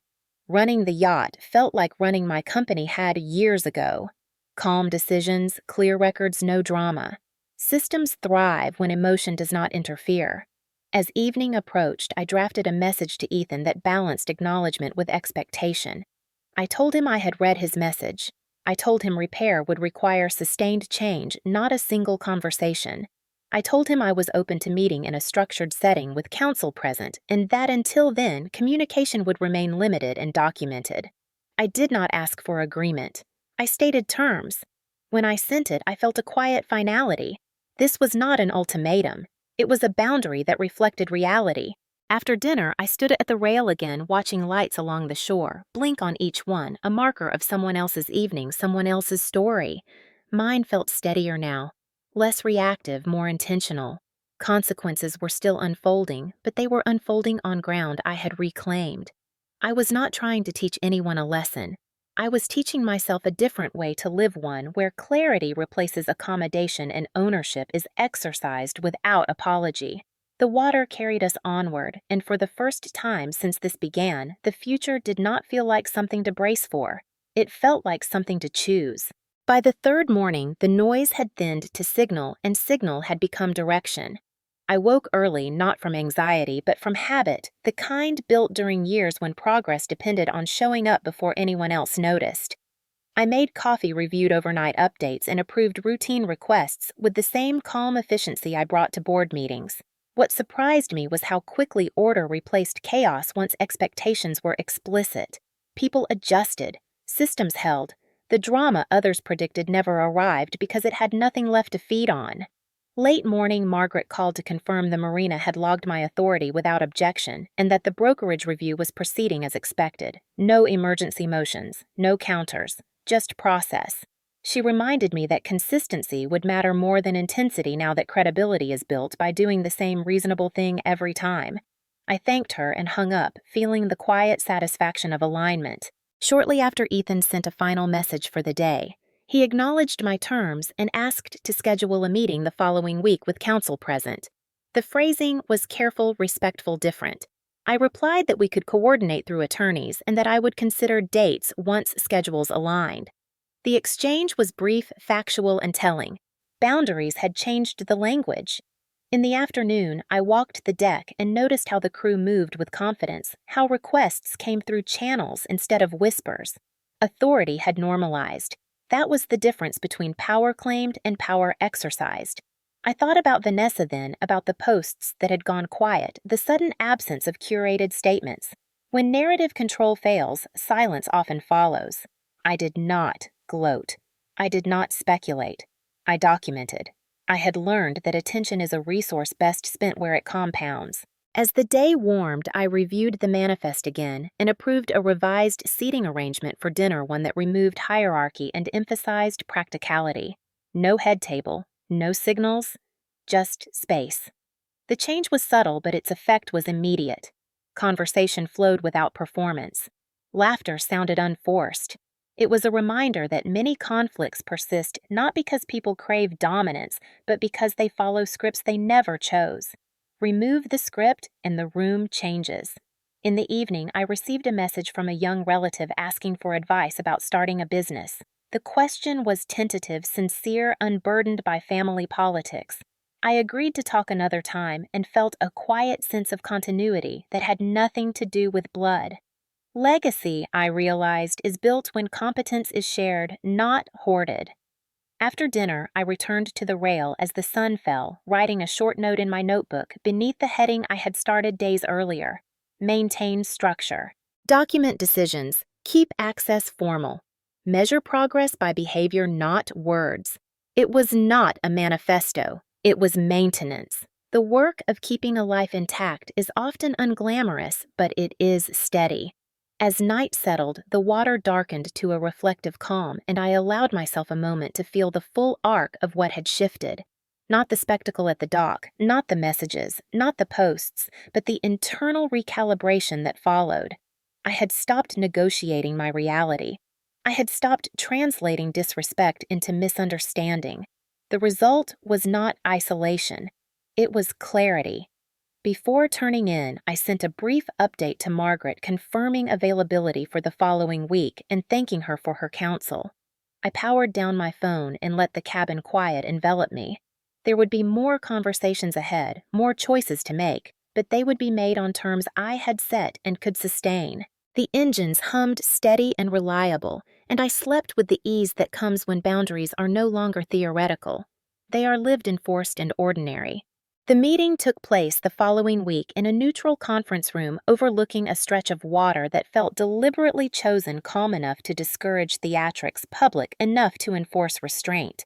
I arrived 10 minutes early, not to make a point, but to ground myself in the space before anyone else's energy entered it. Margaret sat beside me, a slim folder in front of her posture, relaxed expression, unreadable. When Ethan walked in, he looked different. Not chastened exactly, but stripped of the casual certainty he had worn for years. He greeted us politely and took his seat across the table, hands folded, eyes flicking briefly to the documents and then back to my face. No one rushed to speak. Silence did the work first. Margaret opened by outlining the purpose of the meeting in precise terms: clarification of authority, review of conduct, pathways forward contingent on compliance. No accusations, no history lesson, just scope. Ethan listened, nodding occasionally, absorbing the language as if learning a new dialect. When it was his turn, he spoke carefully. He acknowledged that the exclusion had occurred. He acknowledged that he had not intervened. He said he had underestimated the impact and overestimated the value of keeping peace. The words were measured, possibly rehearsed, but not dismissive. I waited. Accountability is revealed not by what is admitted, but by what is offered next. He said he wanted to make things right. Margaret asked him how. The question landed cleanly. He paused, then said he would support a restructuring of ownership that reflected contribution, not assumption. He said he would no longer defer to his sister on matters that involved me or assets I controlled. He said he was willing to put those commitments in writing. I felt something loosen slightly in my chest. Not relief, but recognition. This was the first time he had translated remorse into terms that could be measured. I spoke then not to counter, but to clarify. I said repair would require consistency over time, not a single agreement. I said access would remain formal and documented. I said any attempt to minimize or reframe what had happened would reset the process. I did not ask if he agreed. I stated what would be required for trust to rebuild. He nodded and said he understood. Margaret summarized next steps, including a written addendum and a cooling period during which communication would remain structured. Ethan agreed without objection. The meeting ended without raised voices, without dramatic gestures, without closure wrapped in sentiment. It ended with clarity. Outside, the air felt lighter, not because everything was resolved, but because nothing was being hidden. In the days that followed, changes appeared where words alone would not have reached. Ethan followed the agreed channels. Requests came in writing. Boundaries were observed without commentary.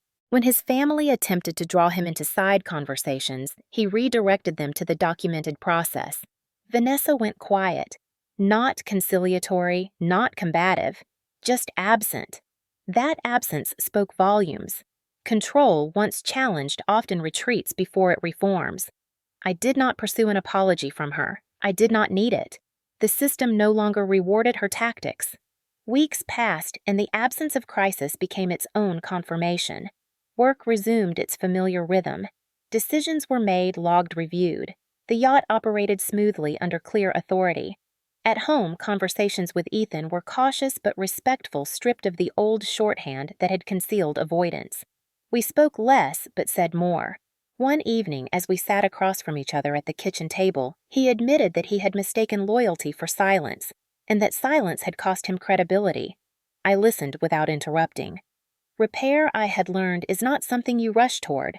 It is something you allow to prove itself. I returned often to the note my father had once written, the one I had found tucked away and forgotten. Do not fight for a seat. Build your own table. For years, I had interpreted it as ambition. Now I understood it as governance. Building your own table means setting rules that make room for dignity, including your own. It means refusing to negotiate your presence. The story others tried to write about me lost its power the moment I stopped responding to it. What replaced it was quieter and sturdier. A life governed by clarity, a relationship conditioned on accountability, an asset operated with transparency. There was no final speech, no viral moment, no public reckoning beyond the dock where it had begun.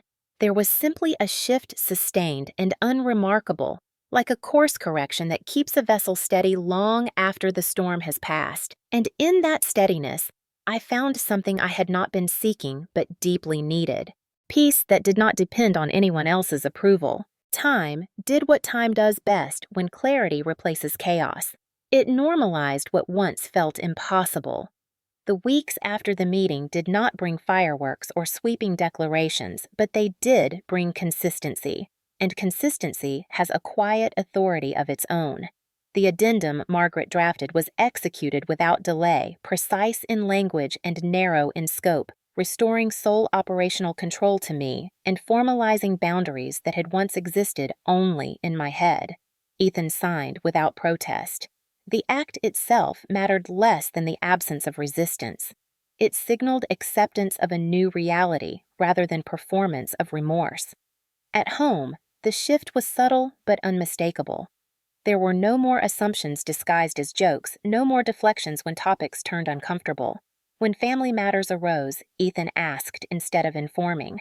When decisions involved shared space, he waited for agreement instead of proceeding by inertia. These were small changes, but small changes repeated become structure. Vanessa remained quiet, her social presence pared back to generic updates that said nothing and invited no response. When she did reach out once weeks later, the message was careful and nonspecific, expressing hope that everyone could move forward. I acknowledged receipt without engaging the premise. Moving forward does not require erasing the past. It requires not repeating it. On the yacht, operations continued smoothly. Crew members adjusted to the clarity with relief rather than resentment. And the absence of back-channel directives reduced friction. Requests arrived in writing. Approvals were logged. Schedules held. Order, I learned, is a kindness to everyone involved when it is applied evenly. I spent more time on board than I had before, not to assert presence, but to enjoy the space without bracing for someone else's claim. I read on deck in the afternoons, met with colleagues by phone, and watched how the horizon changes when you stop scanning for threats. The water does not demand anything, it simply reflects what is there. Friends asked whether I felt vindicated. I told them I felt aligned. Vindication requires an audience. Alignment does not. It is internal and durable. At work, the experience sharpened my leadership in unexpected ways. I formalized processes I had once managed intuitively, documented decision rights, and clarified escalation paths. The result was not rigidity, but resilience. Teams functioned better when authority was explicit and fairness visible.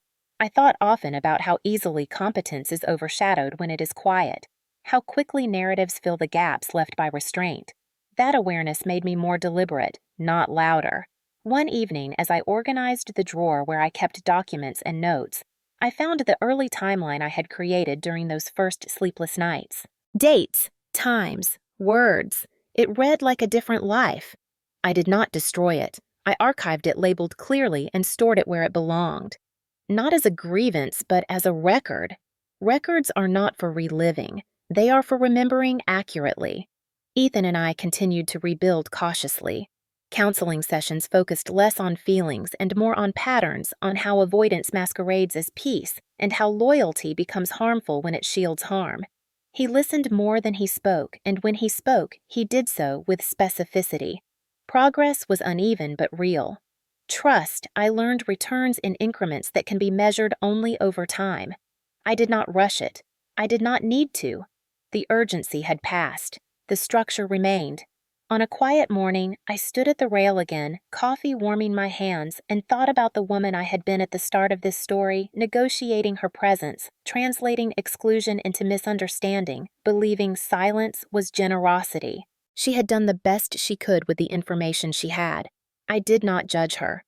I thanked her for surviving long enough for clarity to arrive. What replaced her was not harder or colder. It was steadier. The final lesson was simple and enduring. When you stop asking to be included and start operating from what you have built, the world adjusts. Not because it is fair, but because clarity forces it to. The ending did not arrive with applause or reconciliation speeches, and that felt appropriate because the real shift had never been about them. It had been about me. Months after the dock, after the meetings, after the paperwork settled into its proper places, life resumed its ordinary rhythms, and ordinary no longer felt like something I had to earn. The house sounded the same in the mornings, the hum of the refrigerator, the soft click of the coffee maker, but I moved through it differently, without scanning for tension, without preparing explanations in advance. Peace, I learned, is not the absence of conflict. It is the absence of self-betrayal. The yacht became what it had always been meant to be, not a symbol to defend, but a space to inhabit.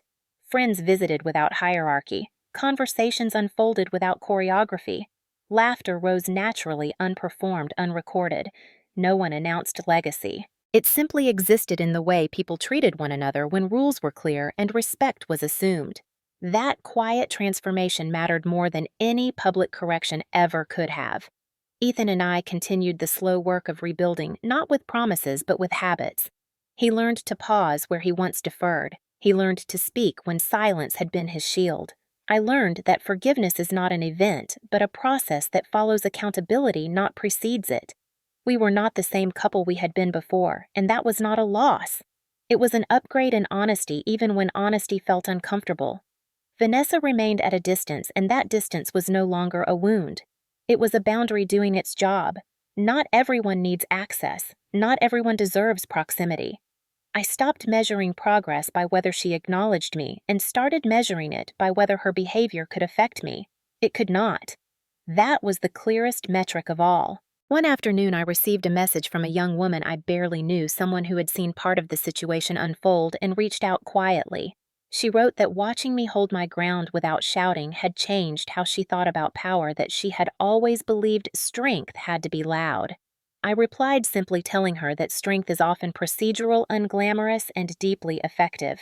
I meant it. Looking back, I understood that the most dangerous myth I had believed was that kindness required silence. Kindness without boundaries is not kindness. It is surrender. Boundaries enforced calmly create the conditions where kindness can exist without self-erasure. I kept that truth close as I moved forward, applying it not just to family, but to work friendships and the expectations I placed on myself. The story others tried to write about me lost relevance the moment I stopped reading it. What remained was the life I was building in real time, governed by clarity, sustained by structure, and grounded in self-respect. There was no final confrontation, no dramatic exile, no victory lap. There was simply a table I had built sturdy and intentional, with seats offered thoughtfully rather than by default. On a quiet evening, as the sun lowered and the water caught fire with reflected light, I stood barefoot on the deck and felt something settle fully into place.